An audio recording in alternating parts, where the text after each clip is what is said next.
What's up, guys? Today we're going to be installing this Vevor, I don't know, however you say the brand, awning for the roof rack on my 4Runner. We're just going to be mounting it here to this.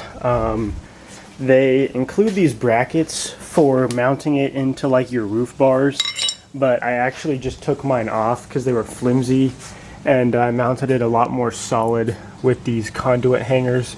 So I'm going to try to mount the awning just to the maybe the metal here, but this is kind of flimsy, so I'm hoping I can find a way to use a plate behind here and mount it to the actual bars on the roof rack.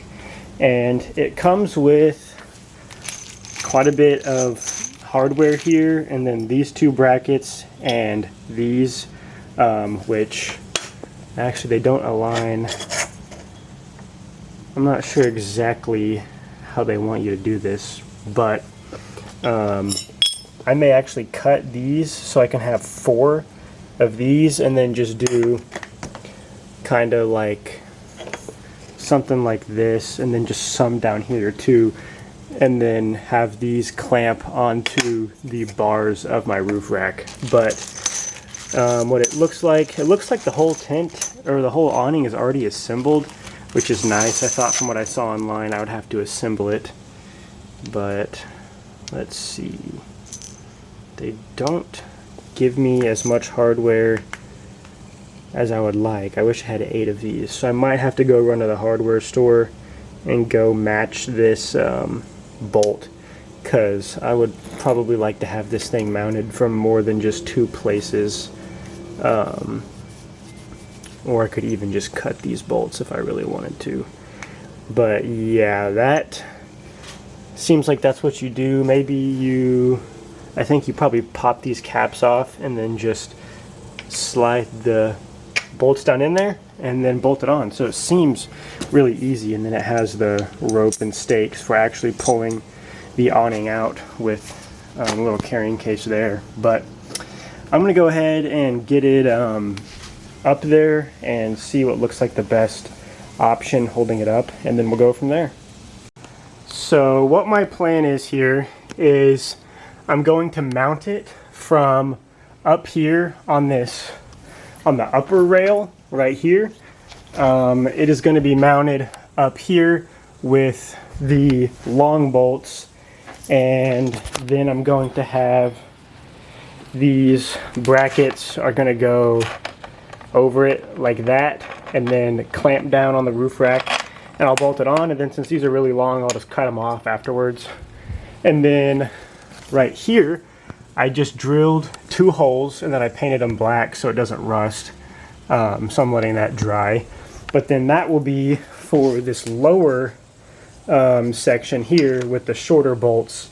And then the kit didn't come with any washers, but I just found some spare washers I had, and I'm going to put a washer.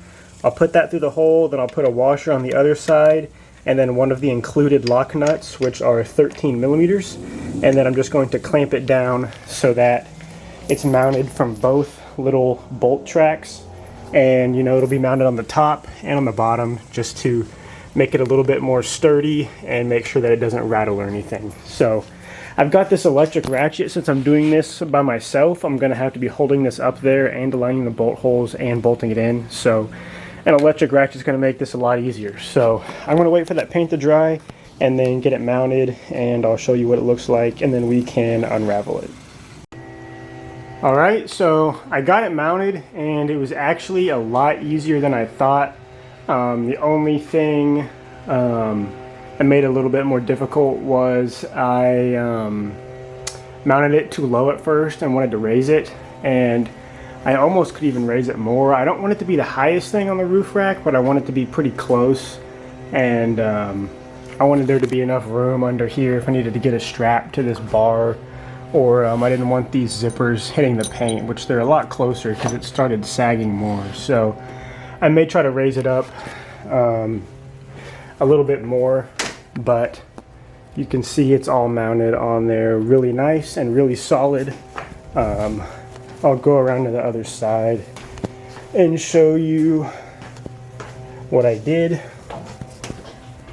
So you can see there, you can see my hole that I made that was too low, but I just have those two little brackets they gave you with the nylon nylock nuts, and just put those on really easy with an impact, not too hard, just a couple, like one ugga-dugga, and then bolted it in the bottom there so it has a little bit more support and it feels super solid. So now I'm going to unravel it and set it out, and we'll see what it looks like and how easy it is to put up and take down.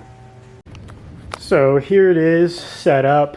You can see it's sagging just because I didn't tie it up, but just because I'm about to put it right back. But it's definitely doable with one person. It would be a lot easier with two people.